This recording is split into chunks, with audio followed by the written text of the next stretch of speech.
You reach for an old hairbrush at a flea market, its handle worn smooth by time, just another forgotten trinket among dozens.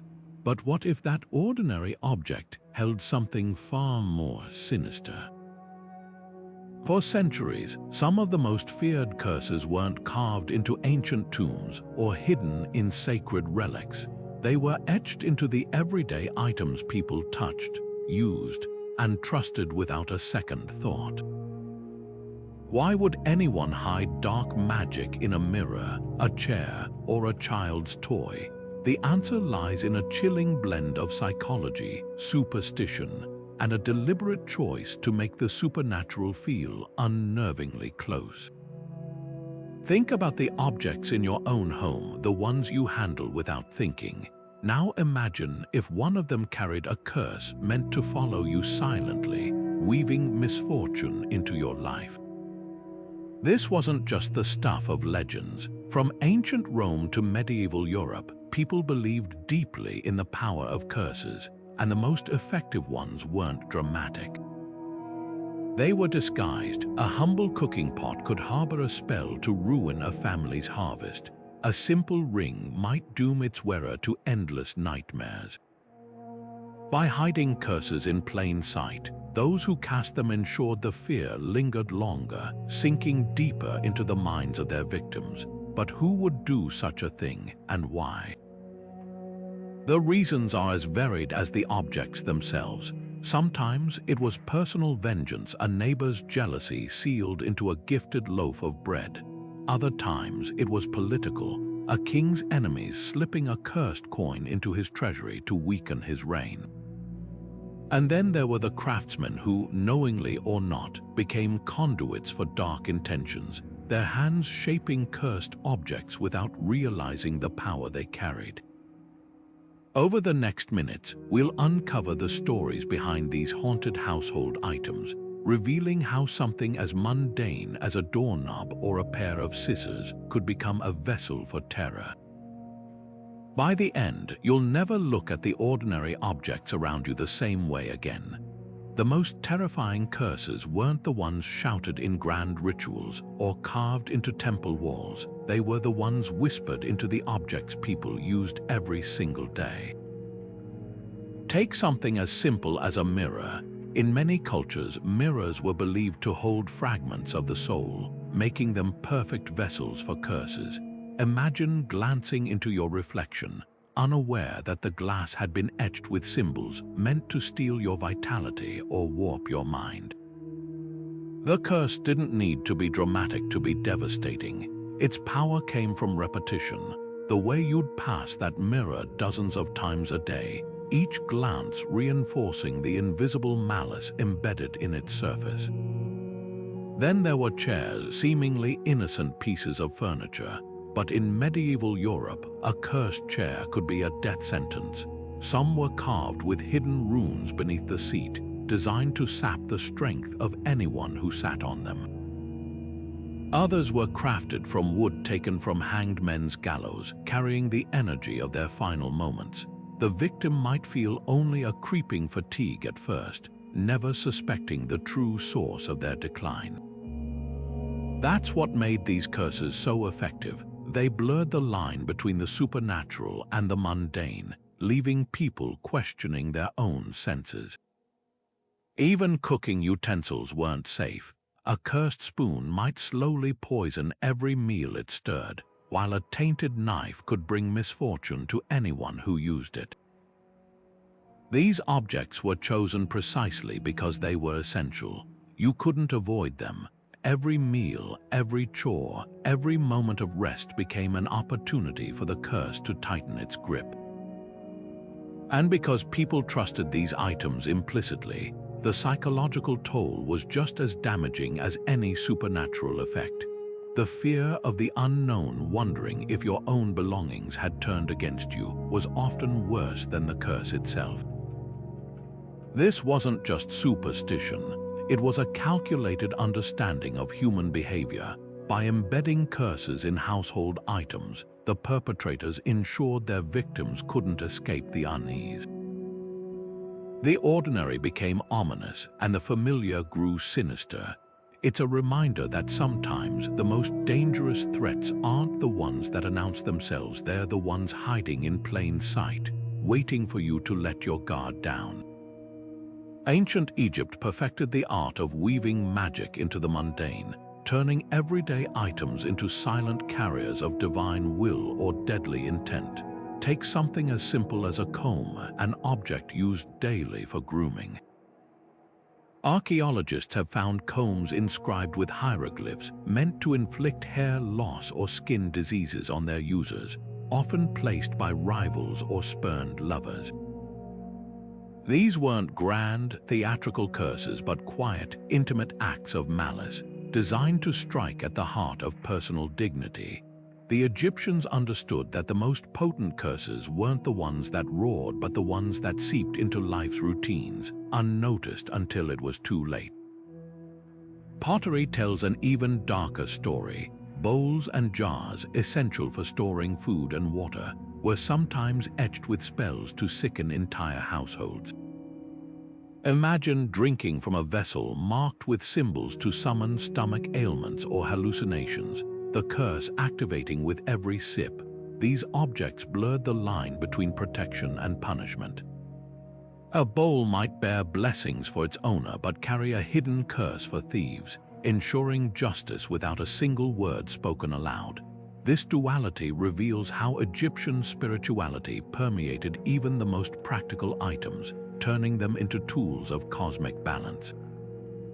Then there were the amulets, small, seemingly harmless ornaments that could wield terrifying power. While many were crafted for protection, others held curses meant to bind or cripple. A lover's amulet, gifted in secret, might contain a spell to ensure fidelity through pain, causing illness if the wearer strayed. These objects exploited trust, disguising malice as affection. The genius of Egyptian curses lay in their subtlety. Unlike the dramatic tomb warnings that threatened intruders with divine wrath, household curses worked in whispers, eroding health or happiness slowly, making their victims question whether fate or foul play was to blame. But why embed curses in such ordinary things? The answer lies in the Egyptian belief that objects retain the energy of their creators and users. A comb held traces of its owner's essence. A bowl absorbed the intentions of those who touched it. By cursing these items, the magic became inescapable, woven into the fabric of daily life. This practice wasn't just about revenge or control. It was a reflection of a society where the spiritual and material worlds were inseparable.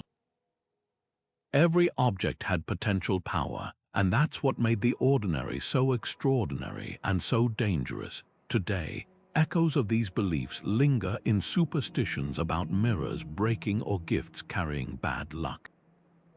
The Egyptian legacy reminds us that the most enduring curses aren't the ones etched in stone, but the ones hidden in plain sight, waiting for the right moment to awaken. The Romans didn't just whisper their curses, they etched them in cold, unyielding lead. Defixiones, as these cursed tablets were known, were meticulously inscribed with pleas to the gods for vengeance, folded tightly to trap their malice, then buried in graves, wells, or even the foundations of homes. Imagine a merchant slipping a thin sheet of lead beneath his rival's doorstep, its surface scratched with a spell to ruin his business. Or a heartbroken lover rolling a defixio into a scroll and tossing it into a sacred spring, begging the gods to punish an unfaithful partner.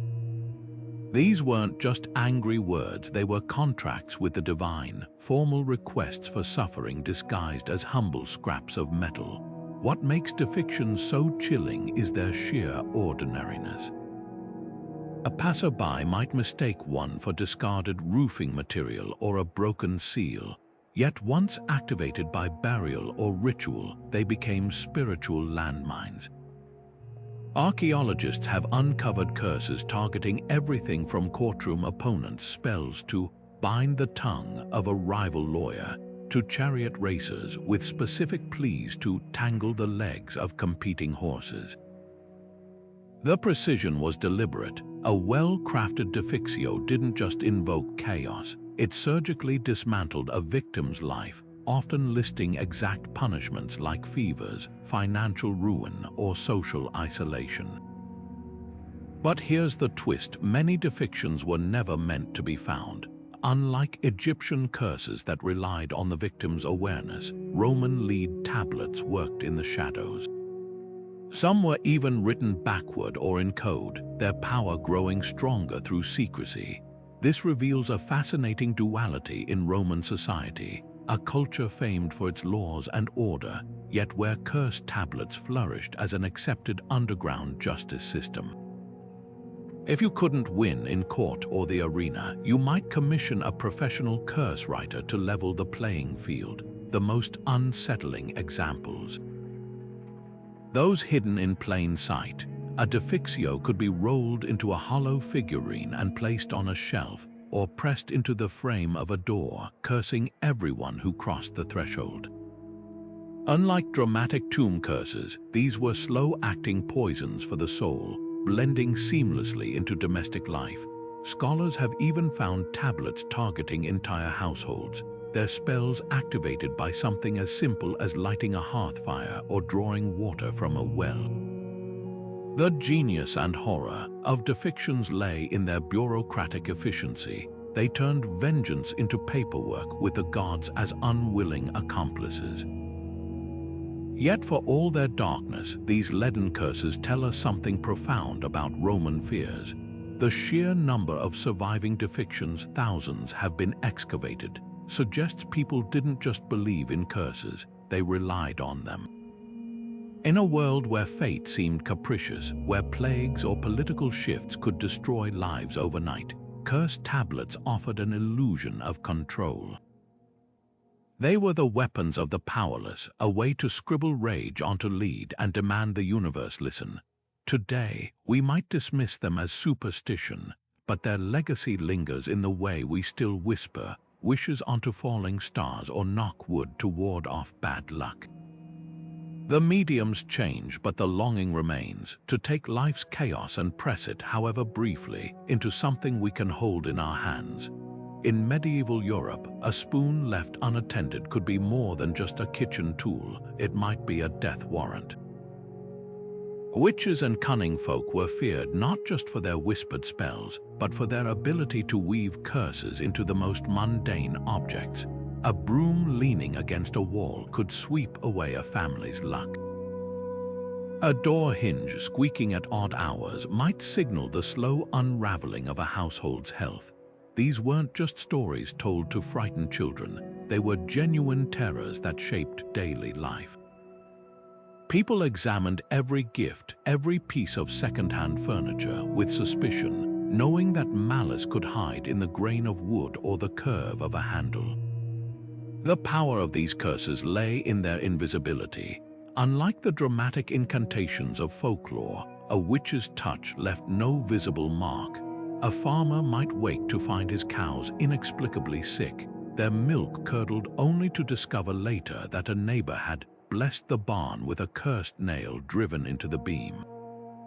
Or a mother might notice her child wasting away after playing with a doll, never realizing the straw inside had been twisted with ill intent. These curses thrived on uncertainty, leaving victims to wonder, was it bad luck, or had someone deliberately turned their household items against them?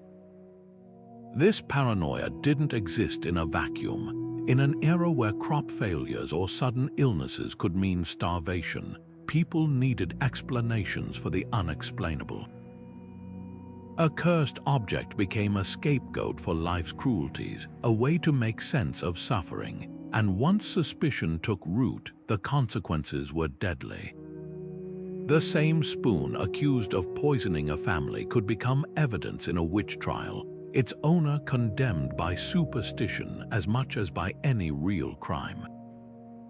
Historians have records of women executed simply because a neighbor claimed their gifted bread brought nightmares, proof of how easily fear could twist the ordinary into something monstrous. Yet not all cursed objects were tools of malice. Some were created as protection. iron nails crossed over door frames, bundles of herbs tucked into rafters. These were the counter-curses, the folk magic meant to deflect harm. The line between harmful and helpful magic was often as thin as the edge of a knife. A healer's charm might use the same methods as a witch's curse, differing only in intent. This duality made the medieval world a minefield of invisible threats and defenses, where every household item held potential power. What's most haunting is how these beliefs mirrored the vulnerabilities of the time. In a world without modern medicine or stable food supplies, curses offered a twisted kind of control. If suffering could be blamed on a hidden object, then removing it or punishing the person who placed it might restore balance. This logic fueled witch hunts, yes, but it also reveals something deeper: the human need to name the unseen forces that shape our lives. Today, we might scoff at the idea of a cursed doorknob, but how different is it really from our own rituals? We knock on wood, avoid walking under ladders, cling to lucky charms, small defenses against a universe that still feels at times impossibly cruel and random. The objects change, but the fear remains, and that's the true curse, not the magic itself, but the way it lingers in the back of our minds, whispering that maybe, just maybe, the ordinary isn't so ordinary after all. A glittering bracelet passed between friends, an heirloom ring slipped onto a rival's finger. What looked like a gift could be a carefully laid trap. Jewelry has always held a unique power, clinging to the body, absorbing the warmth of the skin, making it the perfect disguise for a curse. Take the evil eye, a symbol feared and revered across continents. In some cultures, the same amulet meant to ward off misfortune could be flipped into a weapon, its protective swirls hiding tiny, malicious inscriptions.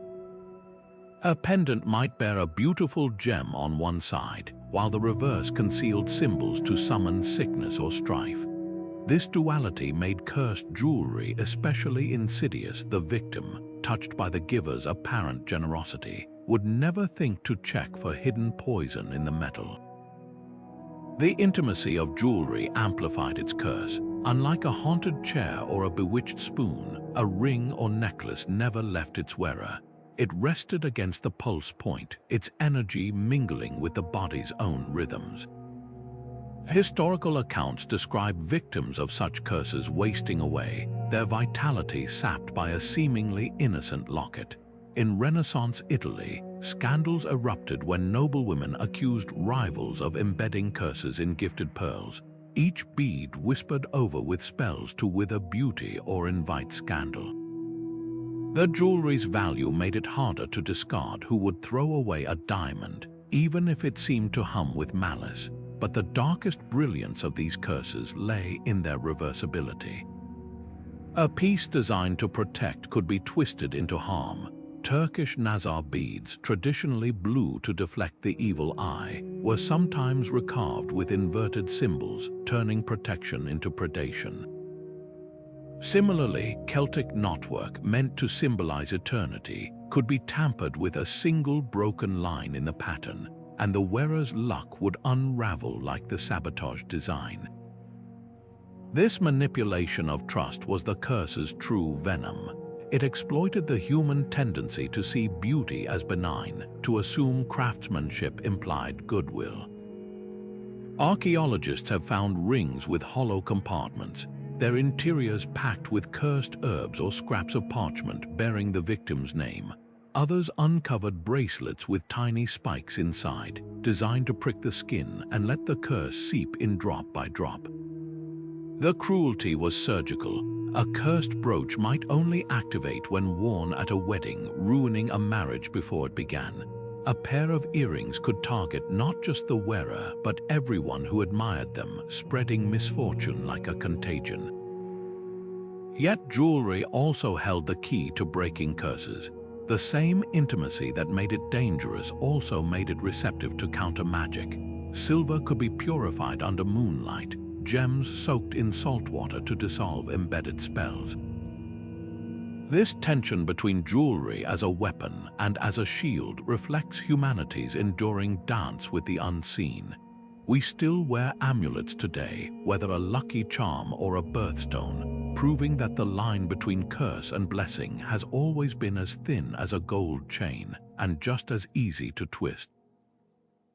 In Japan, a discarded umbrella left out in the rain might do more than just rot. It could rise up on a single leg, its ribs stretching like claws, seeking vengeance for its abandonment.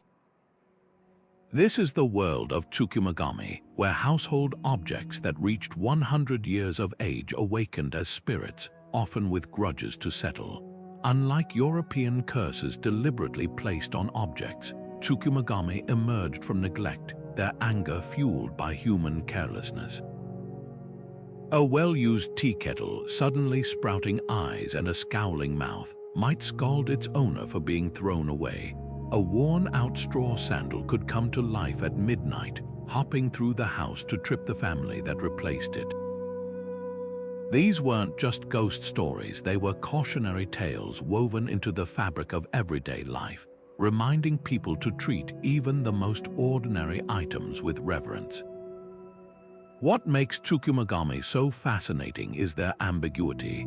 Some were mischievous but harmless, like the Chochin Obake, a lantern spirit that delighted in startling people with its floating, stretched-out face. Others, like the Boroborotan, a possessed futon, could suffocate sleepers in their dreams as punishment for neglect.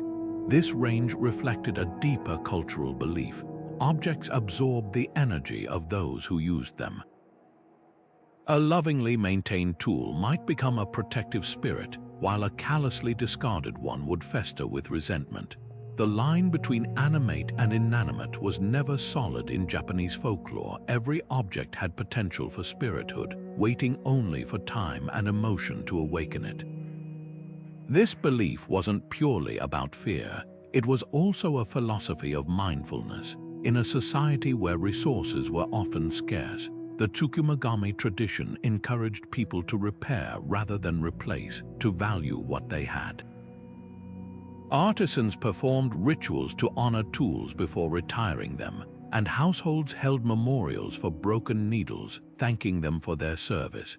These practices blurred the boundary between utility and spirituality, suggesting that carelessness had consequences beyond the practical. It could summon supernatural retribution. Yet the darker side of Tukimagami lore reveals a profound anxiety about the unseen. Imagine lighting a candle in your home, only to realize too late that the wick was the tongue of a cursed paper scroll, whispering your secrets to the shadows. Or reaching for a trusted broom, only to find its bristles had twisted into fingers eager to strangle. These tales tapped into a universal dread that the familiar could become alien, that the tools you relied on might turn against you without warning. In a world where every object had a spirit, nothing was ever truly inert. Today, traces of Tukimagami thinking linger in modern Japan. The practice of motonaya, regret over waste, echoes the old respect for objects' unseen lives. Even the playful yokai of pop culture, like the Zashiki Warashi house spirits, carry whispers of this tradition. The Tukimagami remind us that our relationship with objects isn't just transactional. It's a story, one where neglect can breed malice, but where gratitude might just earn you a guardian in the guise of a well-loved wooden spoon or a faithfully mended ceramic cup. A locket given with trembling hands, its delicate chain hiding a scrap of parchment soaked in bitter herbs. This wasn't just a token of affection, but a cage for the heart. Across centuries and cultures, love spells often disguised themselves as gifts, turning romance into a battlefield where trust was the first casualty. In Victorian England, a suitor might present a handkerchief embroidered with hidden symbols, its innocent lace edges concealing threads dipped in menstrual blood or graveyard dirt to bind the recipient's desire. The cruelty of these curses lay in their timing. They only activated if the love was unrequited, punishing rejection with sickness, nightmares, or an unnatural obsession that blurred the line between passion and possession. The power of these objects came from their intimacy. A ring worn daily would absorb body heat, its curse seeping into the bloodstream. A locket pressed against the chest might slowly replace the wearer's heartbeat with the rhythm of the spellcaster's will. Folk magic from the Balkans tells of vampiric love charms, tiny dolls stuffed with the caster's hair and nail clippings, sewn into the lining of a gifted coat. Once worn, the doll would siphon the victim's vitality, leaving them listless and malleable to the giver's whims. These weren't just spells, they were emotional parasites feeding on loneliness and longing. But perhaps the most chilling examples come from ancient Greece, where lead tablets called katedzmoi were buried beneath lovers' doorways, their inscriptions begging underworld gods to melt the target's resistance like wax. Some included twisted poetry. As this lead grows cold, so may your heart grow cold to all but me. The tablets were often paired with cursed tokens, a bronze coin placed under the beloved's pillow to infiltrate their dreams, or a wax figurine pierced with needles to open channels for forced affection. The psychological torture was calculated. Victims reported hearing the spellcaster's voice in their sleep or feeling irrational bursts of panic when separated from the cursed object, as if their own emotions had been hijacked. What makes these romantic curses especially grotesque is how they mirrored genuine courtship rituals. In medieval Europe, love spells often mimicked the language of chivalry. A knight's token meant to protect his lady could be recast as a curse to control her. A Scottish ballad tells of a maiden given a ribbon woven with her suitor's breath, only to waste away as the spell, not her soul to his. The line between devotion and domination vanished, leaving the victim trapped in a parody of love, their free will eroded by the very object they believed symbolized care. Yet not all love magic was malicious. Protective charms existed: 2 amethyst rings to ward off unwanted enchantments, or silver pins hidden in hems to prick intrusive spells. This duality reveals the dark heart of romantic curses. They exploited humanity's deepest yearning to be chosen, to hold a gift that whispered, "You are loved," while secretly screaming, "You are owned," was a particular kind of horror, one that lingers in modern fears about toxic relationships. Today, we might scoff at the idea of a bewitched handkerchief, but the underlying terror remains. How many still cling to tokens of affection long after love has curdled, fearing what might happen if they let go? The objects change, but the shadows they cast stay the same. The Victorians didn't just fear death, they dressed it in lace and sat it at the dinner table. In an era where mourning rituals became elaborate performances, even the most ordinary household items could harbor supernatural threats. Take the infamous death chair of Busby Hall, a seemingly elegant seat carved with roses and ivy. Legend claimed that anyone who sat in it would perish within the year, their fate sealed by invisible claws curling up from the upholstery. This wasn't just superstition, it was a reflection of the Victorian obsession with control. In a world where child mortality was high and disease lurked in every drafty parlor, cursed objects offered a twisted sense of order. If you avoided the right chair or portrait, you might cheat fate itself. Portraits held particular power. The Victorians believed photographs could steal fragments of the soul, but painted portraits, those were far more dangerous. A cursed family likeness might slowly drain the vitality of its subjects, their real-life faces growing gaunt as the painted ones flourished with unnatural color. Some portraits were said to blink when no one was watching, or to weep tarnished guilt tears down their frames. The worst were the hungry paintings commissioned posthumously. These works allegedly consumed the living to feed the dead. Grieving families would report cold drafts near the canvas or the faint scent of decay, as if the oil pigments were rotting from within. Mirrors, too, became objects of dread.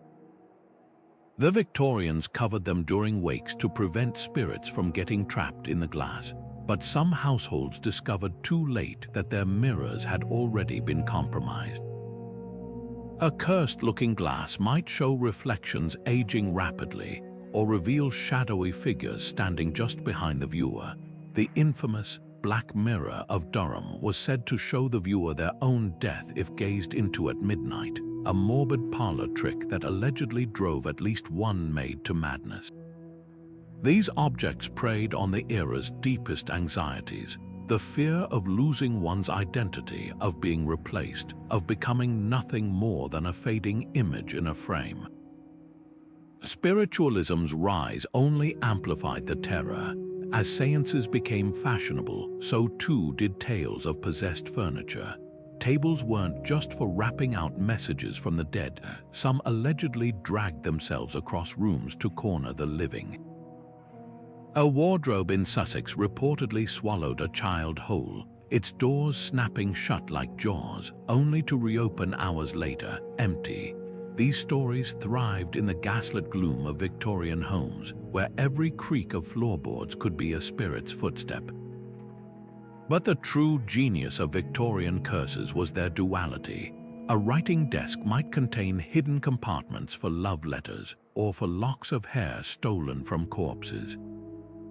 A nursery rocking chair could soothe a child, or, if carved from wood, invite death to rock alongside them.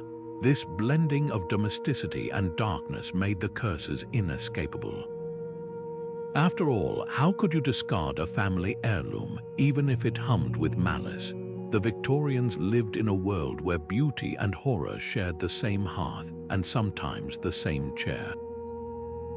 Today, we dismiss these tales as products of a morbid imagination, but their legacy lingers. Ever felt a chill near an antique mirror, hesitated before sitting in an old chair? That's the Victorian curse at work, not in the objects themselves, but in the way they taught us to see the familiar as faintly threatening. Their greatest trick wasn't stealing souls, it was making us wonder, centuries later, if they could. A book sits innocently on a shelf, its spine cracked with age. What harm could pages and ink possibly do? Yet history is littered with tales of texts so dangerous, even touching them could unravel a person's sanity. Grimoires, those infamous manuals of magic, were often blamed for summoning demons or plaguing readers with nightmares. But the most insidious cursed books weren't always ornate spellbooks locked away in secret. They were ordinary-looking volumes, a poetry collection with verses that rearranged themselves into prophecies of doom, or a child's primer whose letters pulsed faintly at midnight, teaching more than just the alphabet. The curse wasn't in the book's subject, but in the very act of reading, turning knowledge into a slow-acting poison. Consider the legendary Codex Gigas, or Devil's Bible, a massive medieval manuscript rumored to contain a full-page portrait of Satan himself. According to lore, the monk who penned it made a pact with the devil to complete the work in a single night, an impossible feat that left the text humming with infernal energy. But far more common were books cursed by their creators deliberately. In 17th century France, a grimoire bound in human skin allegedly caused its owners to hallucinate the donor's face pressing through the cover. Another, discovered in a Venetian library, was found to have its margins filled with minuscule, inverted prayers meant to be absorbed subconsciously as the reader's eyes tracked the main text.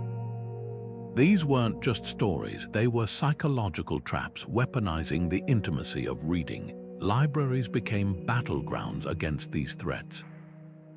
The Vatican's secret archives once employed a demonologist librarian to inspect incoming donations for cursed markings.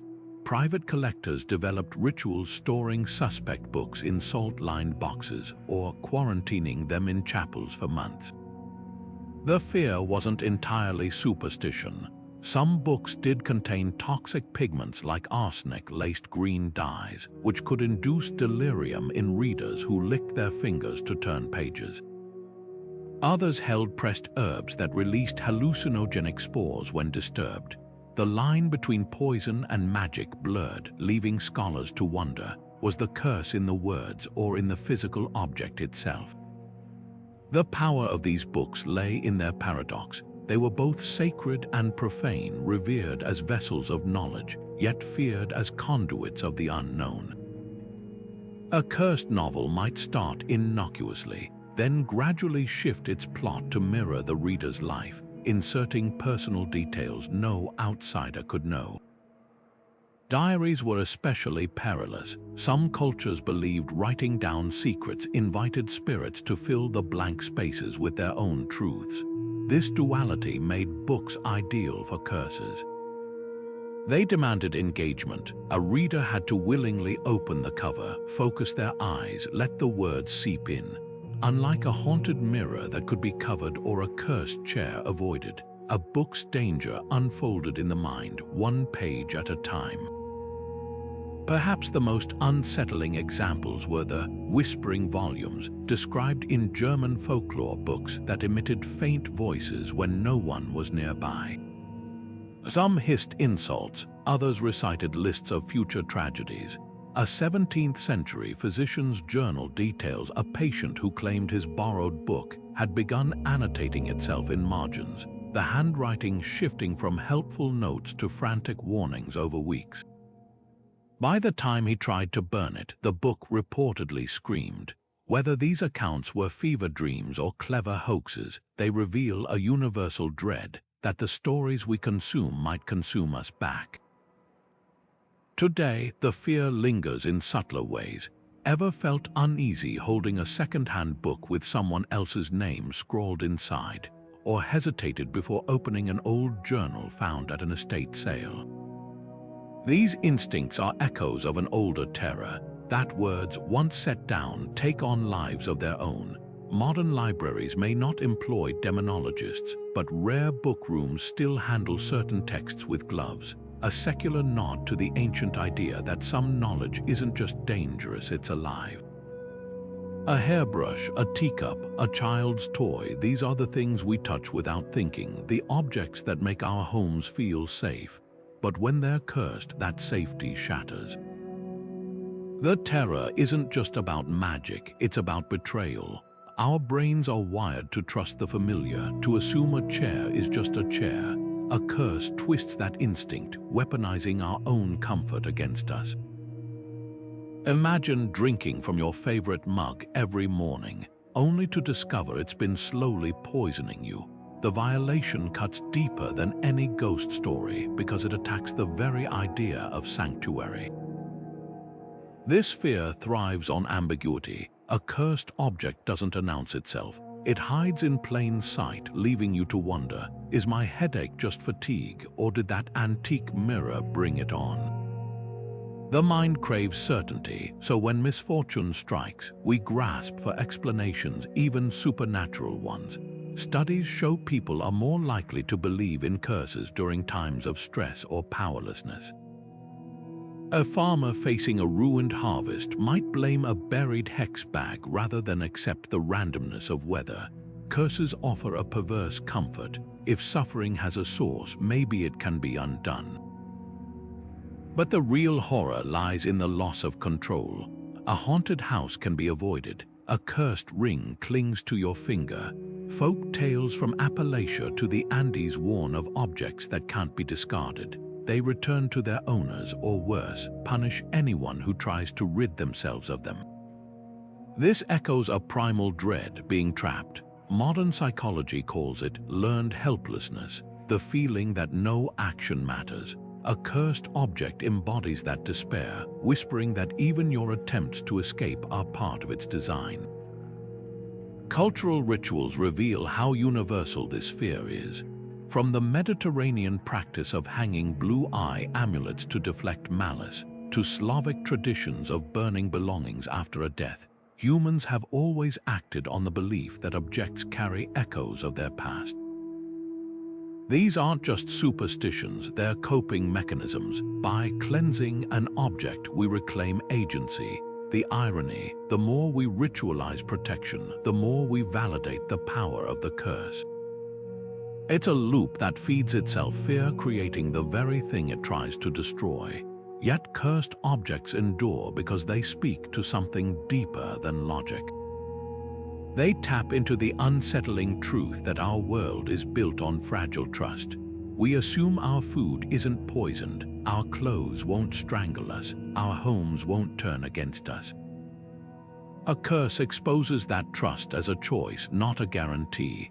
That's why these stories resonate across centuries. They're not about magic, they're about the vulnerability of being human and the terrifying thought that the things we love most might one day love us back. Salt circles traced around doorways, iron nails driven into windowsills, whispered prayers over freshly washed linens for every curse hidden in household objects. Humanity devised 100 ways to fight back. These protections weren't just superstition, they were a language of defiance against the unseen. Take something as simple as a bowl of salt placed by the hearth. In cultures from Japan to Scotland, salt was believed to purify and repel malicious energy. A handful sprinkled over a suspected cursed item could freeze its magic, while a line across a threshold acted like a spiritual tripwire, snapping against intruding forces. The universality of these methods speaks volumes when faced with the terror of a cursed comb or a bewitched spoon. People across continents reached for similar solutions. But protection often required more than passive barriers. Rituals of destruction, burning, breaking, or burying cursed objects were acts of symbolic violence against the malice they carried. In medieval Europe, a suspected cursed garment might be burned at a crossroads at midnight. The flames fed with rowan wood to ensure the spell couldn't reform.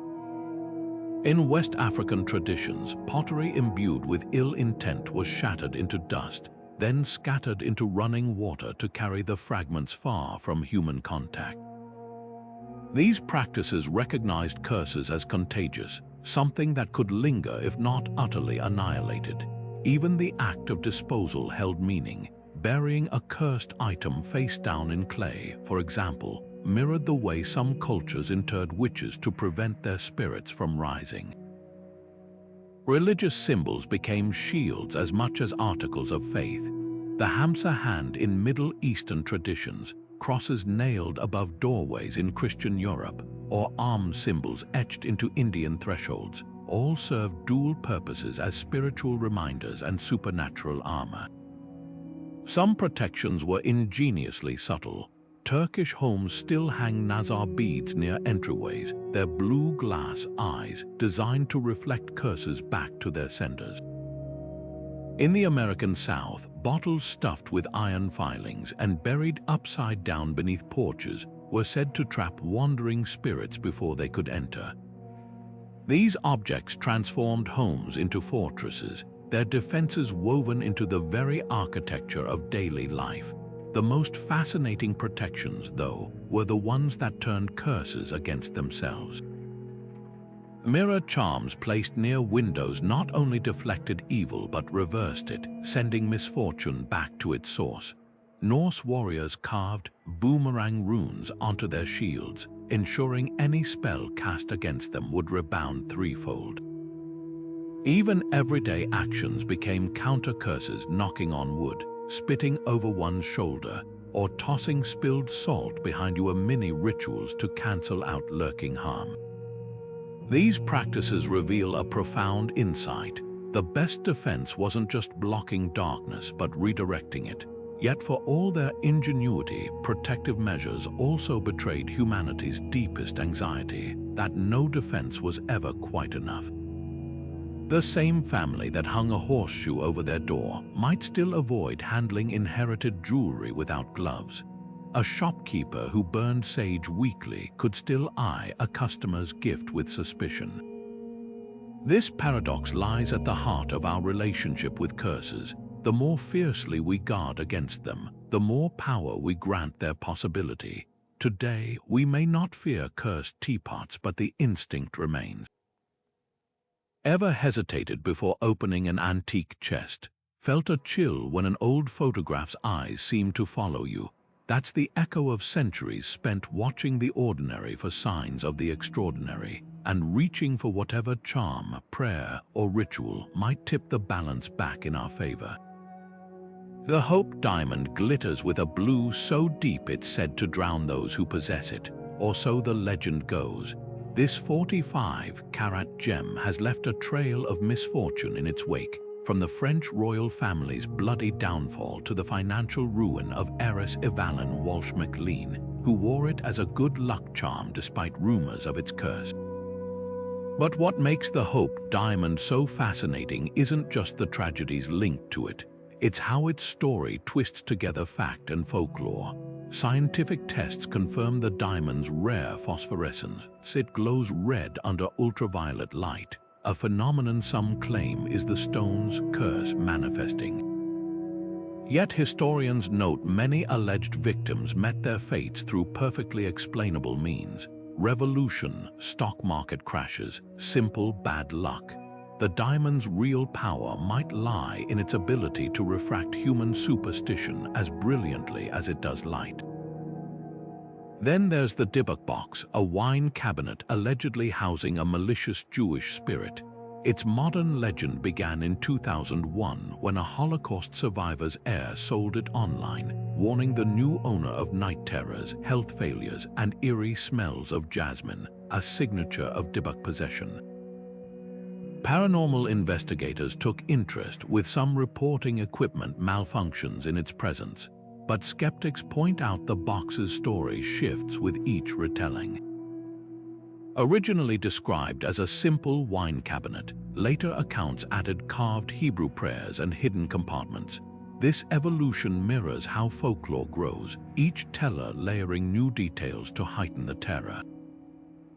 The Dibuk Box's curse may be less about the object itself and more about the weight we give to stories, especially those whispered in the dark. Not all infamous cursed objects come with such grandeur. Take Robert the doll, a child's plaything turned nightmare fuel. This frayed, glass-eyed figure was gifted to a Florida boy in the early 20th century, who later claimed it moved on its own, whispered threats, and caused servants to quit in terror. Today, housed in a Key West museum, Robert still accepts written apologies from visitors who disrespect him, or so staff claim. Security cameras have caught his expression changing between photos, though skeptics chalk it up to camera angles and pareidolia. What makes Robert compelling isn't just the reports of activity, but the psychology behind them. When we anthropomorphize objects, especially those with humanoid features, our brains struggle to see them as inert. A doll's unblinking gaze triggers ancient instincts, making us wonder if it's watching back. The Annabelle doll, popularized by horror films, follows a similar pattern. Originally a Raggedy Ann doll owned by a nursing student in the 1970s, it was said to move violently and leave handwritten notes demanding attention. Paranormal investigators Ed and Lorraine Warren declared it demonically possessed, locking it in a glass case where it allegedly still tries to escape. Yet, unlike Robert, Annabelle's case lacks contemporaneous evidence, no photos of its supposed movements, just retrospective accounts. This highlights how modern media can amplify and reshape curses, turning local legends into global phenomena. Perhaps the most chilling aspect of these famous objects isn't their alleged supernatural power, but their ability to expose our collective anxieties. The Hope Diamond plays on fears of wealth's corrupting influence. The Dibuk Box taps into post-war trauma and cultural dislocation. Robert and Annabelle exploit the universal childhood fear that toys might come alive when we're not looking.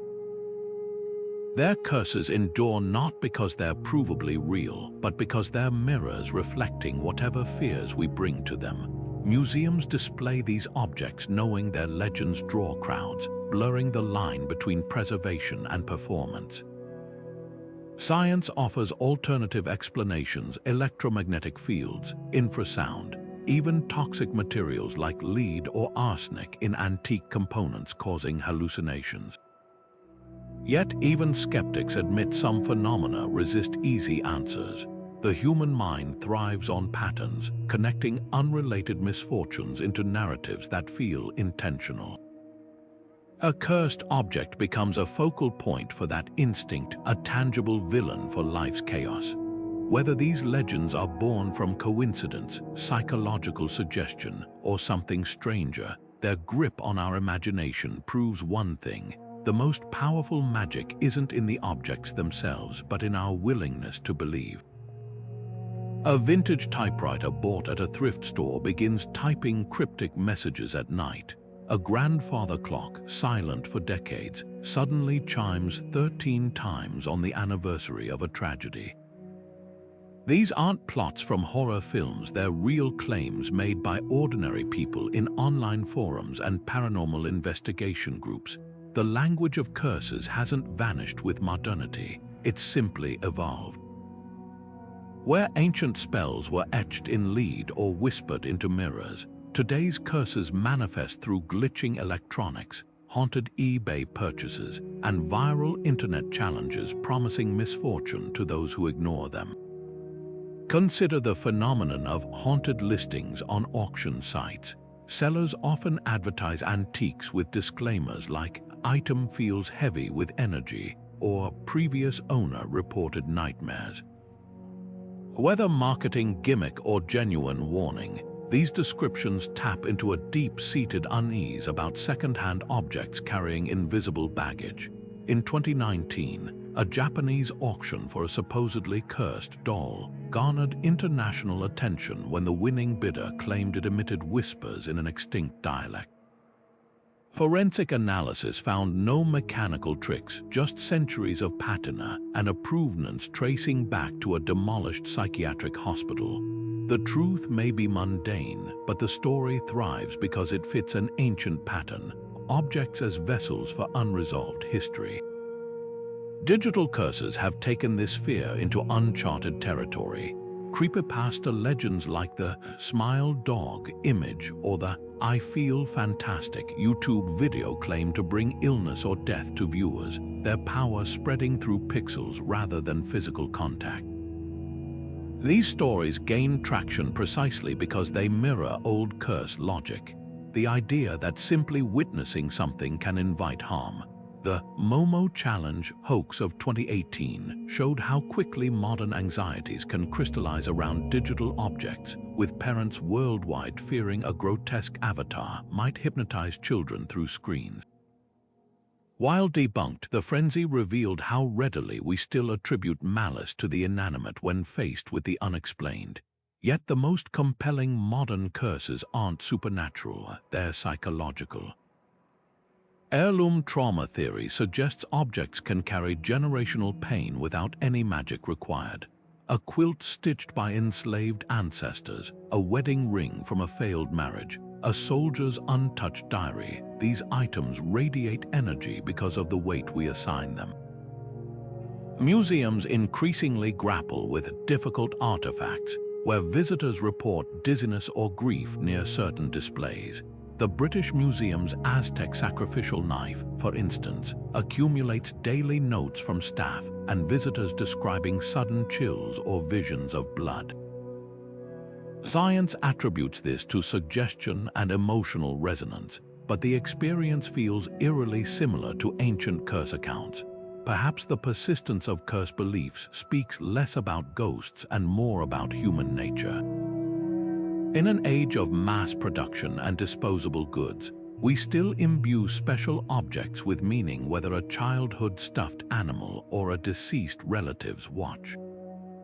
The terror arises when that meaning turns sinister, when the comfort of familiarity flips into the horror of the uncanny. A cursed object at its core represents trust violated. That fear transcends time, whether the culprit is a medieval witch's charm or a glitching smart home device. The methods change, but the dread remains, that the world around us might not be as passive as it seems, and the things we trust most could someday turn against us. Archaeologists often trade dark jokes about curses over coffee after a long dig, until one of them unearths something that makes the laughter die in their throats. Take the case of a 2,000-year-old Roman doll discovered in London, its lead limbs twisted into unnatural positions. The team cataloging it reported vivid nightmares of being chased by a figure matching the doll's description, only to wake with scratches they couldn't explain. Science offers rationalization, stress, carbon monoxide in the excavation tent, even mold spores from ancient wood. But when 3 separate researchers document the same hallucinations, even skeptics start eyeing that artifact a little differently. Museum storage rooms hold countless objects with similar stories. The British Museum's unlucky mummy is notorious not for supernatural activity, but for the sheer volume of tragedies linked to its early 20th century handlers. Shipwrecks, sudden illnesses, even a journalist's typewriter allegedly bursting into flames while he wrote about it. Curators now keep it under lock and key with a label that simply reads, "Handle with extreme caution." The label doesn't specify whether the caution is for the artifact's preservation or the handler's sanity. What fascinates researchers isn't whether these curses are real, but why they persist across cultures and centuries. A Peruvian shaman's bundle might radiate menace to one archaeologist while feeling inert to another. Dr. Evelyn Parker, a materials scientist who's analyzed dozens of cursed relics, notes an odd pattern. Objects tied to trauma war masks, funerary offerings, prisoner bindings often trigger the strongest reactions. It's not ghosts, she insists.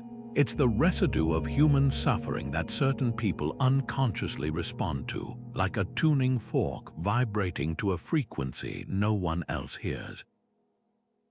Yet even hardened scientists admit some finds defy explanation. In 2018, a team excavating a medieval plague pit in France abandoned their work after their ground-penetrating radar began displaying impossible readings, human figures standing where none could exist. The equipment functioned perfectly before and after. The site's lead archaeologist, a staunch materialist, later confessed in his journal, "For the first time in my career, I understood why our ancestors buried such places with salt and iron." This tension between data and instinct is what keeps the debate alive. Modern labs can date an artifact to within 50 years, analyze its pigments down to the molecular level, but no spectrometer measures dread. Perhaps that's why museums still whisper about Room 17B at the Louvre, where a certain Etruscan mirror rests in darkness, its glass reportedly still holding reflections of those who broke it open from a tomb 2 centuries ago. The staff won't confirm the stories, they just don't assign interns to inventory that aisle alone after sunset. A 19th century vampire killing kit sold at auction for thousands of dollars, complete with a wooden stake, silver bullets, and a faded handwritten note warning of its last owner's gruesome fate.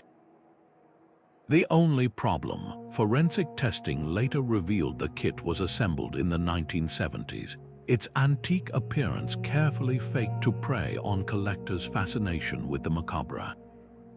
This isn't an isolated case. The market for cursed objects thrives on ambiguity, where a clever backstory can turn a rusted pocket watch into a coveted artifact of doom. Dealers in occult memorabilia know fear sells, and sometimes the most terrifying curses are the ones fabricated for profit. The media plays its part too. Remember the Annabelle doll that inspired horror films? The real Raggedy Ann sits quietly in a museum case, its demonic activity largely exaggerated by sensational documentaries. Yet the legend persists, fueled by dramatic reenactments and selective storytelling. Television specials love to zoom in on blurry, ghost photos of objects, ignoring simpler explanations like lens flares or dust. Even respected museums aren't immune. Some quietly encourage cursed object lore to boost ticket sales, knowing visitors will pay extra to glimpse a haunted chair or mirror. The line between education and entertainment blurs until the fiction becomes accepted as fact. What makes these hoaxes so effective is how they exploit our cognitive biases. Confirmation bias leads us to remember the one time a strange coincidence followed handling an object, while forgetting dozens of uneventful encounters. The placebo effect kicks in too. If you believe a necklace is cursed, every headache afterward feels like proof. Clever forgers lean into these tendencies, sprinkling just enough truth to make their tales plausible.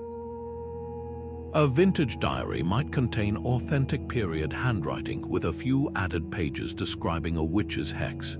An antique doll could genuinely date to the 1800s, but its haunted eyes might be modern replacements. The devil's in the details, literally, but the real harm isn't just duped buyers or inflated prices. Fake curses trivialize genuine cultural beliefs. When New Age shops sell mass-produced, cursed African masks or Native American artifacts with fabricated origin stories, they strip sacred traditions of their context. Maori toki pendants or Tibetan ritual daggers become cheap props, their real spiritual significance drowned out by invented horror tropes. This commercialization doesn't just mislead, it disrespects. Spotting these hoaxes requires skepticism and research. Provenance is key. Authentic cursed objects usually have documented histories of misfortune, not vague, legend has it claims. Materials matter too. A supposedly ancient cursed amulet shouldn't contain 20th century alloys. Yet even with red flags, the allure persists, because deep down we want to believe. There's a thrill in holding something forbidden, a childish delight in pretending the supernatural might be real. The best hoaxers understand this.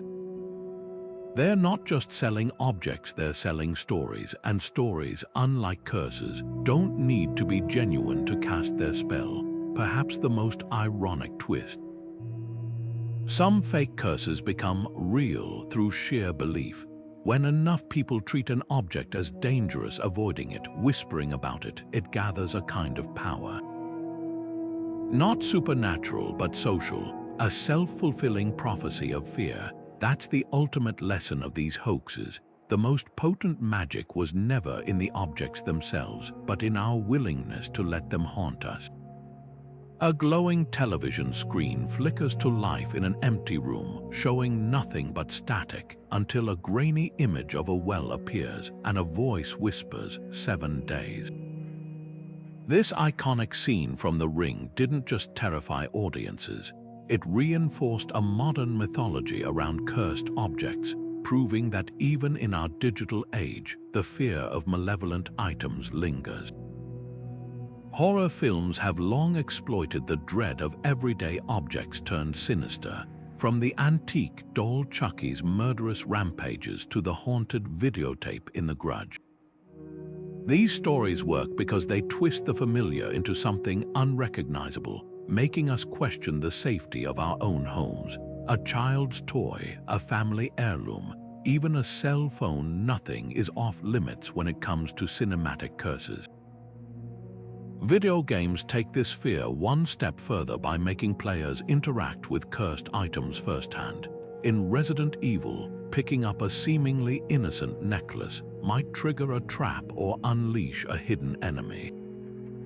Dark Souls fills its world with weapons that drain the user's health even as they deal damage, forcing players to weigh power against peril. These mechanics tap into the same unease that ancient curses did, the idea that power comes at a cost and that trust can be fatal. The difference is in games, the curse isn't just a story, it's a tangible risk that alters how you play. But pop culture doesn't just recycle old fears, it reshapes them. The Annabelle films transformed a simple Raggedy Ann doll into a global icon of terror, despite the real artifact being far less dramatic. The Conjuring universe built entire franchises around cursed objects, from music boxes to haunted wedding dresses, each with its own elaborate backstory. These stories thrive because they blend ancient superstitions with modern anxieties.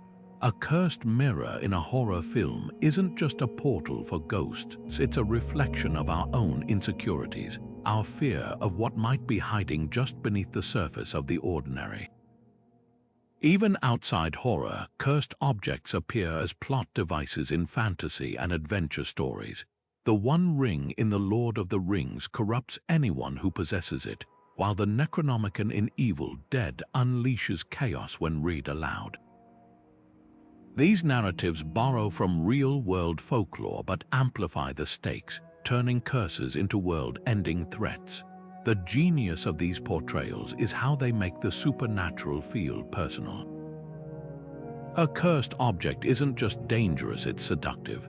It promises power, knowledge, or immortality, only to twist that desire into doom. The entertainment industry's obsession with cursed objects does more than just scare us, it keeps these legends alive. Every time a new horror movie features a haunted painting or a video game includes a cursed sword, it reinforces the idea that objects can hold malice. Modern audiences might not believe in ancient hexes, but they'll still hesitate before buying that antique doll at a flea market or reading from that old book with the strange symbols. Pop culture hasn't invented these fears, it's just given them new forms. And as long as we keep watching, playing, and telling these stories, the idea of the cursed object will never truly die.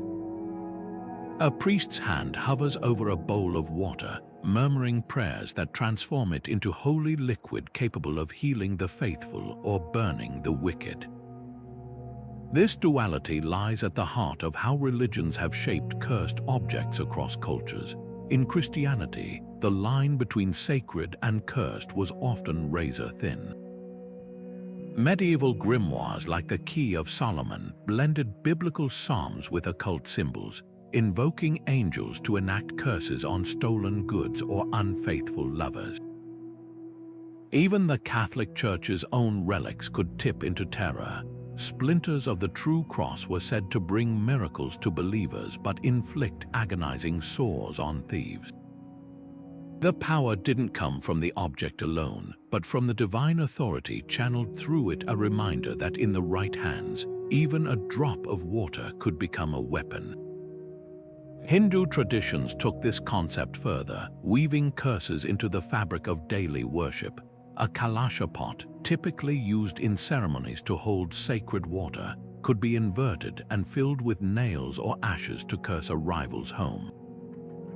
Temple bells, when rung backward, were believed to summon misfortune instead of blessings. What made these curses so potent was their inversion of rituals meant to protect. The same mantras that cleansed a space could be twisted into malevolent vibrations if recited with malice. This mirrored a universal truth across faiths. The tools of divinity were always a breath away from becoming instruments of doom. Yet religions didn't just create curses, they policed them. Islamic texts like the Book of Wonders condemned sihr, black magic, while detailing how to identify cursed amulets stuffed with Quranic verses written in blood. Jewish folklore spoke of the Dibuk, a soul trapped in objects due to unresolved sins, requiring rabbinical exorcisms to free it. These warnings gave curses their mystique, framing them as forbidden knowledge.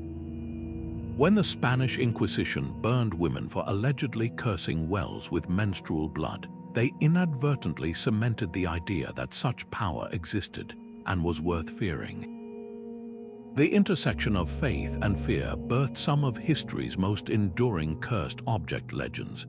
Take the Hand of Glory, a mummified corpse's hand used in European folk magic. Said to render thieves invisible, it was often prepared using stolen church candles and prayers recited backward, a blasphemous parody of Catholic rites. Similarly, Tibetan and Ganga bags contained cursed relics like bone fragments, their potency derived from perversions of Buddhist burial customs. These objects thrived in the liminal space between reverence and terror, proving that the sacred could never fully escape the shadow of the profane. What this reveals is deeper than superstition. Cursed objects forced religions to confront the dark side of their own power. If a cross could heal, why couldn't it harm? If a mantra could bless, why couldn't it damn? This tension still echoes today, from the evangelical warnings about demonic Ouija boards to the Hindu practice of immersing cursed idols in sacred rivers. The objects change, but the question remains: when we ask the divine to touch our world, how can we ever be sure what else might come through? In 17th century England, whispering a curse over a neighbor's fence could land you in the dock at the Old Bailey. Court records from the Salem witch trials detail how Bridget Bishop was accused of bewitching a child by gifting her a poppet stuffed with pins, an early example of cursed object allegations becoming courtroom evidence. Across Europe, laws against maleficium, harmful magic, treated curses as literal crimes. A French ordinance from 1580 explicitly outlawed the fashioning of images or objects intended to bring death or injury, punishable by burning. These weren't just superstitions, they were statutes with teeth, revealing how deeply societies feared the power of enchanted objects. The legal persecution often targeted the marginalized. Midwives with knowledge of herbs, elderly women living alone, or outsiders practicing folk traditions were disproportionately accused of cursing everyday items. In Scotland, the Witchcraft Act of 1563 led to hundreds of executions based on claims like a cursed spinning wheel causing livestock deaths or a bewitched chair inducing miscarriages. The irony: many cursed objects were likely just poorly made. A wobbly chair might collapse because of faulty craftsmanship, not dark magic. But in a world without forensic science, misfortune needed a villain, and the law provided one. Fast forward to modern times, and the legal landscape has shifted, but not entirely. In 2012, a Nigerian court sentenced a man to 6 months in prison for sending threatening text messages laced with traditional curses. Indian Penal Code Section 508 still criminalizes uttering words with intent to cause alarm, including supernatural threats. Even in secular legal systems, curses can factor into harassment cases.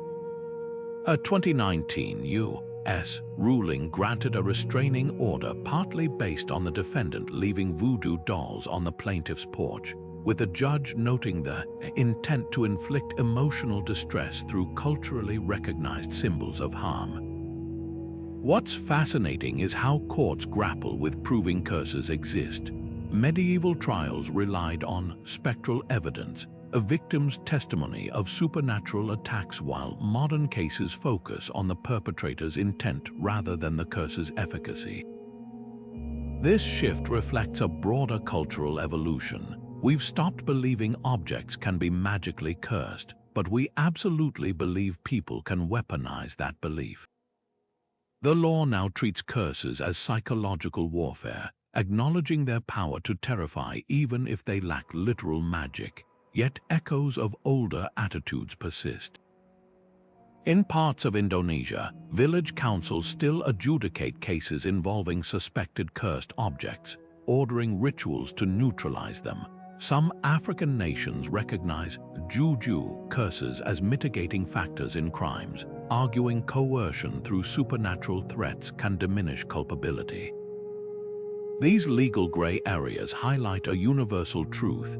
Whether carved into lead tablets or sent via WhatsApp, curses endure because they tap into something primal, the fear that words and objects can shape reality. And wherever that fear takes root, the law eventually follows. A woman clutches a family heirloom, convinced its intricate carvings hide a generations-old curse. Within weeks, she develops unexplained fevers and nightmares. Meanwhile, scientists examining the same object find nothing but aged wood and traces of arsenic-based paint. This collision between belief and evidence lies at the heart of cursed objects' enduring mystery. Modern psychology offers one compelling explanation: the nocebo effect, where negative expectations manifest real physical symptoms. Studies show that when people believe they've been exposed to something harmful, even a fake curse, their bodies often react with genuine pain, fatigue, or illness. A Harvard experiment demonstrated this dramatically when volunteers given placebo pills labeled hex capsules reported dizziness and nausea despite the capsules being empty. The mind's power to conjure physical consequences from imagined threats could explain why some cursed object victims experience tangible suffering without any supernatural cause. Yet some phenomena resist easy psychological explanations. Take the infamous whispering walls of a Scottish castle, where visitors consistently report hearing murmurs in empty rooms. Acoustic analysis revealed infrasound frequencies below human hearing that can induce unease, nausea, and even visions of shadowy figures. Similarly, many haunted antiques tested positive for toxic materials like lead or mercury, substances known to cause hallucinations and paranoia when inhaled over time. A 17th century cursed mirror blamed for its owner's madness turned out to have a reflective backing made with high concentrations of quicksilver, slowly poisoning anyone who spent hours gazing into it. These scientific discoveries don't dismiss the victim's experiences, they reframe them, showing how environmental factors could mimic supernatural forces. The debate grows murkier with objects tied to traumatic histories. Neurologists studying museum workers handling relics from conflict zones note a pattern: headaches, flashbacks, and an overwhelming sense of dread. Brain scans during these episodes show heightened activity in the amygdala, the fear center, suggesting these objects might trigger deep-seated empathetic responses rather than curses. Dr. Rachel Koo, a materials scientist at Oxford, proposes that human emotion leaves subtle energetic imprints on frequently handled items, creating what she terms psychometric resonance. While controversial, her theory bridges gaps between hard science and folkloric beliefs, acknowledging that some reactions defy current measurement tools. Still, certain cases stump even skeptics. The witch's cradle in a Danish museum, a child's rocking horse linked to 13 accidental deaths, defies toxicology reports and structural analysis.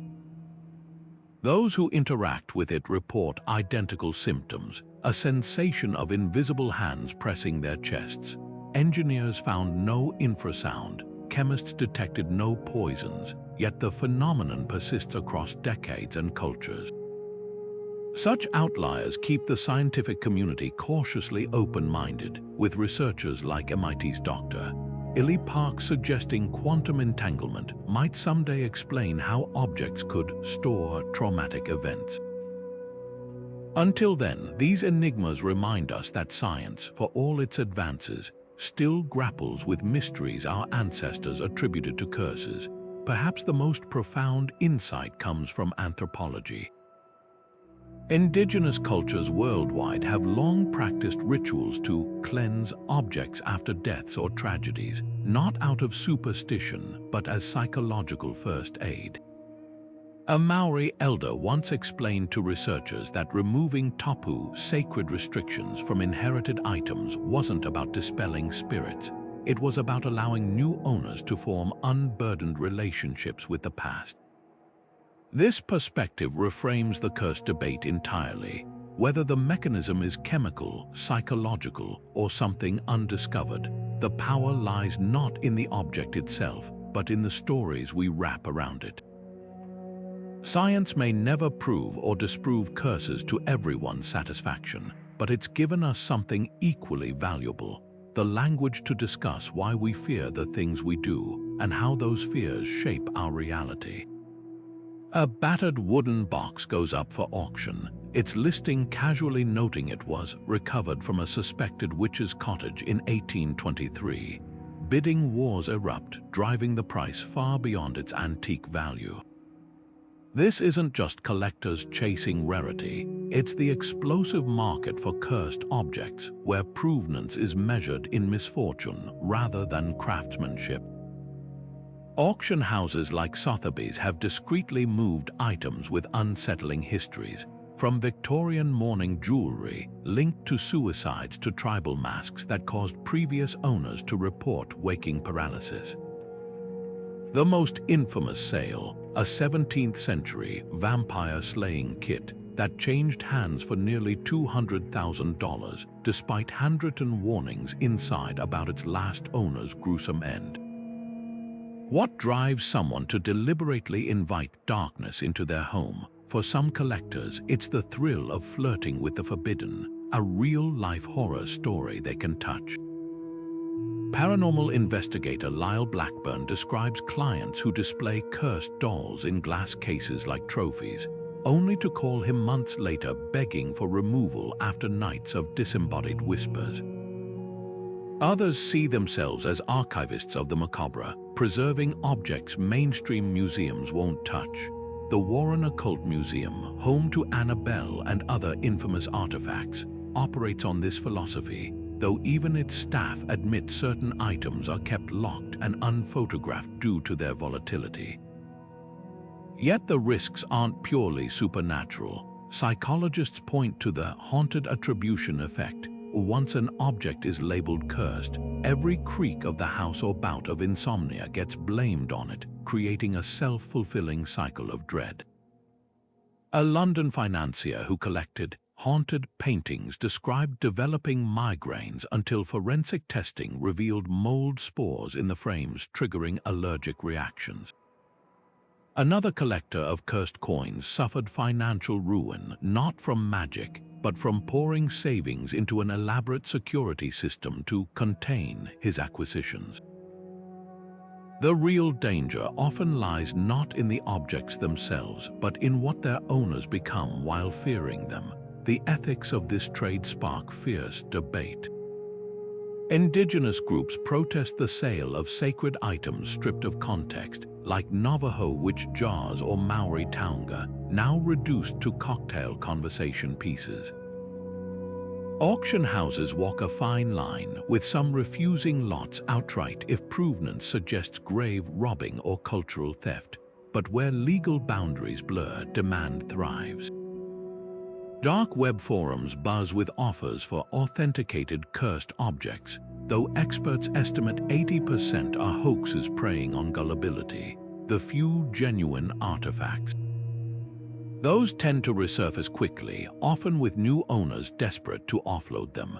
Perhaps the most telling detail comes from insurance adjusters. Specialty firms that cover paranormal collections report an unusual pattern. Claims rarely cite supernatural events. Instead, they document vandalism, intruders breaking in to destroy feared objects, or psychological breakdowns leading to accidental damage. The curses that prove most destructive aren't the ones etched into artifacts, but those woven into the minds of the people who chase them. In the end, the deadliest thing about these objects may be the human obsession they inspire, blurring the line between collector and collected until it's hard to say who owns whom. You pick up an antique pocket watch at a flea market, and suddenly your fingers go numb, not just cold, but a deep, unnatural chill that lingers long after you set it down. That's one of the first warning signs of a cursed object, temperature anomalies that defy logic. These cold spots aren't just drafts, they often center on the object itself, as if it's drawing warmth from its surroundings. Paranormal investigators have documented cases where a single vase on a shelf frosts over while the room stays balmy, or a child's toy feels icy to the touch even in midsummer. Science can't fully explain these phenomena, though some theorize about energy displacement or electromagnetic fluctuations. But when your rational explanations run out, that's when the unease creeps in. Then there's the pattern of misfortune, not just one bad day, but a relentless streak of accidents, illnesses, or financial blows that trace back to when the object entered your life. A woman in Vermont inherited a quilt embroidered with strange symbols. Within weeks, her kitchen caught fire, her car stalled inexplicably 3 times, and her cat refused to enter the room where the quilt was stored. Coincidence, maybe, but when multiple systems fail in ways that defy normal odds, it's worth considering whether something is tilting the scales against you. Pets often sense these disturbances first. Dogs may growl at empty corners where a cursed item sits, while cats, normally aloof, might hiss or flee the area entirely. There are accounts of parrots mimicking voices no one else hears, or goldfish dying overnight after a suspicious antique is placed near their tank. Animals operate on instincts we've dulled, making them early warning systems for energies we can't perceive. Digging into an object's history can reveal chilling clues. That ornate mirror from an estate sale turns out its previous owner jumped from a balcony. The vintage typewriter you found in the attic. A journalist who once owned it published a suicide note written on its keys. Estate inventories, old newspaper archives, and even scribbled notes tucked inside drawers can expose disturbing provenance. Auction houses sometimes code these items discreetly. Phrases like "interesting history" or "spirited past" hint at darker stories. One collector learned too late that his prized 18th century doll had been found clutched in the arms of a drowned child, its porcelain face forever streaked with watermarks no restorer could erase. Not all red flags are supernatural. Some cursed objects carry tangible threats. Lead-based paints, arsenic-laced fabrics, or radioactive materials once used in vintage glows-in-the-dark items. A Victorian-era hat adorned with mercury-treated feathers could induce madness through slow poisoning, mimicking the effects of a curse. Always test older items for hazardous substances before assuming paranormal activity. But when science comes up empty and the anomalies persist, that's when you face the unnerving question: is this object hostile? The final test is often the most personal: your dreams. Cursed objects frequently invade sleep with vivid, recurring nightmares featuring the item as a focal point. One man reported dreaming of a music box playing backwards every night until he discovered it was a replica of one buried with a murdered opera singer. Others describe dreams where the object speaks, delivering threats or warnings in voices they've never heard awake. Sleep researchers note these dreams often share traits: unusual clarity, physical sensations like being touched by the object, and an overwhelming sense of dread upon waking. Unlike normal bad dreams, these leave an imprint, as if the mind is trying to process something beyond ordinary understanding. So what do you do when the signs pile up? Trust your instincts. If an object makes your skin crawl without explanation, if pets avoid it, if your luck shifts dramatically after acquiring it, don't wait for proof. Wrap it in black cloth, a traditional barrier against negative energy. Store it somewhere isolated, and consult someone knowledgeable in cleansing rituals. Because the most dangerous cursed objects aren't the ones that announce themselves with poltergeist theatrics. They're the ones that whisper, working their malice slowly, making you doubt your own senses until it's too late to undo their grip. A sorcerer in medieval Bavaria spent weeks carving curses into a walnut shell, intending to slip it into his rival's wine to bring on a slow, wasting sickness. But the night he planted it, a servant accidentally served the tainted drink to the sorcerer's own son. By sunrise, the boy was feverish, his skin turning ashen, a horror made worse when the distraught father realized his elaborate curse had no known countercharm. This wasn't an isolated tragedy. Across cultures, stories abound of curses rebounding like poorly thrown knives, striking down those who cast them. The ancient Egyptians feared this above all. Their execration rituals included phrases like, "May this curse turn back upon its maker tenfold," acknowledging magic's slippery nature. Even the most skilled practitioners couldn't always control where the darkness would land. Take the infamous case of the witch's ladder, discovered in 19th century Somerset, a rope braided with feathers and bones, each knot tied to seal a different misfortune. The local cunning woman who crafted it allegedly intended to cripple a farmer's livestock after a land dispute. But when a storm flooded her cottage days later, the ladder washed into her own yard, where her prized geese began dying one by one, their necks twisted as if wrung by invisible hands. The farmer's animals unharmed. Folklorists note this pattern in backfired curses. They often mirror the intended harm with eerie precision. A hex meant to blind might leave the caster squinting through sudden cataracts. A love spell designed to bind another's will could twist into obsession, leaving the spellcaster haunted by visions of their target. Some of the most chilling examples come from Japan's onmyoji tradition, where master astrologers wielded curses as political tools. One courtier's diary recounts how an advisor hidden a curse tablet in the emperor's chambers, only for the palace dogs to dig it up and drop it at the advisor's own doorstep. Within months, he was exiled, the very fate he'd plotted for his enemies. The Kojiki, Japan's oldest chronicle, warns that maleficent magic flows backward like a river meeting the sea, a lesson reinforced when the sorceress Amano Iwato invoked demons to destroy a village, only to be devoured by them herself mid-ritual. The backfire phenomenon wasn't just poetic justice, it revealed universal rules even dark magic couldn't break. Tibetan folklore speaks of karmic hooks embedded in curses. The more specific the harm intended, the sharper the rebound. A 17th century grimoire recovered from a Venetian monastery outlines the threefold law, insisting any magical action returns with triple the force. Modern occultists still debate whether this is a spiritual principle or psychological inevitability, that guilt and paranoia erode a curse weaver's mind until they manifest their own undoing.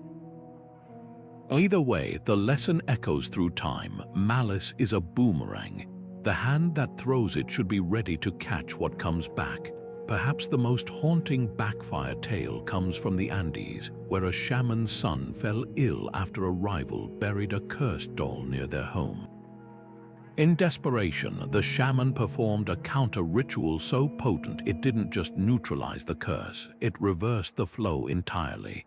Days later, the rival's entire family succumbed to the same wasting sickness that had gripped the shaman's child. The village elders declared it divine intervention, but the shaman himself refused to celebrate. He'd learned firsthand that even justified retaliation could twist the soul as surely as any curse. His story, like all these accounts, serves as more than a warning. It's a reminder that in the shadowy realm of curses, no one truly controls where the darkness lands or how deep the scars will run when it does. A London auctioneer pauses before listing a 19th century mourning brooch, its glass compartment holding a single strand of hair. The seller's notes mention 3 previous owners died within a year of acquiring it, details that could triple its value or get it pulled from sale entirely. This is the ethical quicks and dealers face when handling objects with cursed reputations. On one side, collectors argue these items are cultural artifacts, their dark histories as much a part of their value as their craftsmanship. Every scratch and story adds layers, insists an antique specialist who sold haunted portraits to private museums. Are we really protecting history by whitewashing its shadows? Yet archaeologists counter that profiting from tragedy crosses a line. especially when human remains or sacred relics are involved. The infamous sale of a Maori warrior's tattooed skull in 2014 sparked outrage, not because buyers feared curses, but because treating ancestral remains as collectibles reduced spirituality to a sales pitch. The legal system offers little clarity, while outright fraud, like fabricating curse stories to inflate prices, can land sellers in court. Most cases exist in a gray zone. A Parisian dealer faced no penalties for auctioning a vampire killing kit, later proven to be a 1970s forgery, as the buyer failed to prove intentional deception. Yet in 2019, a British court fined a shop owner under consumer protection laws for selling a demonically possessed dresser without disclosing its role in a documented suicide. The ruling hinged not on supernatural claims, but on the seller's duty to disclose facts that might affect a buyer's emotional well-being. This precedent sent shudders through the trade, forcing dealers to weigh financial gain against potential legal and moral blowback. Beyond legality lies the psychological toll. Paranormal investigators recount cases where new owners of cursed objects developed severe anxiety, convinced their misfortunes were supernatural rather than everyday bad luck. A Seattle man spent thousands on psychiatric care after buying a haunted military trunk, only to learn its eerie knocking came from loose panels expanding in humidity. The curse wasn't in the object, notes psychologist Dr. Elena Ruiz. It was in the suggestion which rewired his perception of normal events. This raises uncomfortable questions. Does selling a cursed item become unethical if the buyer's belief makes it harmful, regardless of its actual power? Auction houses increasingly employ sensitivity readers to vet listings, flagging objects tied to traumatic histories, not because they're feared, but because treating them as macabre curios risks trivializing real suffering. Yet some communities actively participate in this market. Nepalese shamans sell spirit-trapped amulets to tourists, viewing the trade as both cultural exchange and a way to fund temple repairs. The spirits are already free, one explains. What we sell is the story, and stories have always been how wisdom travels. Similarly, New Orleans voodoo shops openly market jinxed dolls and graveyard dirt, their proprietors arguing transparency removes exploitation. You want a cursed necklace, here's exactly what that means, says a third-generation practitioner. But if you buy a love spell from some online scammer, that's when real harm happens. This distinction between commodified folklore and predatory deception lies at the heart of the debate. The rise of ethical occultism suggests a middle path. Dealers like the Amsterdam-based Black Cabinet authenticate items through historical research rather than sensationalism, pairing each sale with documentation and, when possible, consultations with descendant communities. A recent catalogue included an 18th century witch bottle excavated from a London building site, its contents analyzed by chemists to identify protective herbs and urine, common ingredients in folk magic. By treating the object as archaeology rather than horror prop, the gallery honored its original purpose while demystifying its power. Perhaps the real curse isn't in the objects themselves, but in our insistence on framing them as either dangerous relics or harmless kitsch, when most are complicated pieces of human history, carrying echoes of fear, yes, but also resilience, creativity, and the universal urge to make sense of life's uncertainties. A Navajo medicine man carefully unwraps a bundle of blue corn pollen, sprinkling it in 4 sacred directions around a silver belt buckle said to carry a curse. Meanwhile, in rural Romania, an Orthodox priest chants over a rusted knife, dipping it 3 times into holy water that sizzles like oil on a hot pan.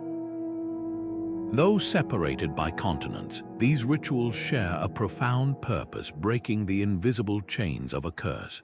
Across cultures, the methods vary wildly, but the underlying principle remains. To dismantle a curse, you must outsmart its logic, disrupt its energy, or overpower it with something stronger.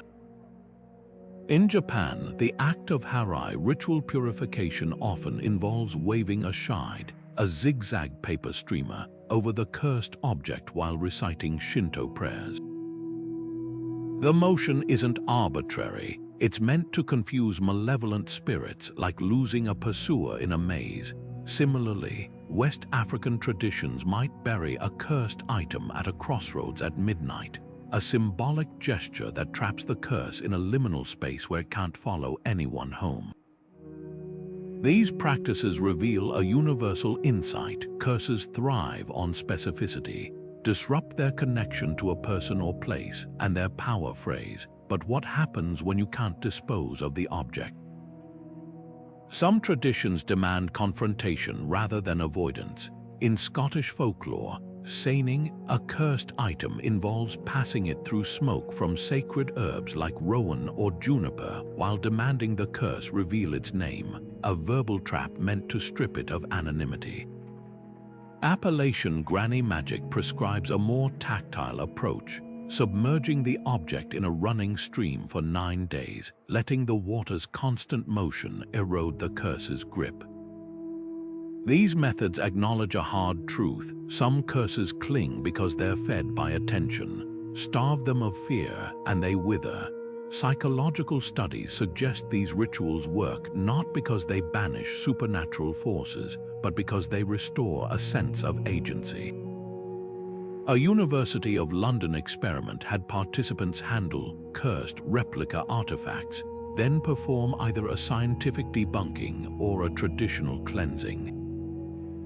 Surprisingly, both groups reported equal relief from anxiety, not because the rituals shared mechanics, but because they shared resolution.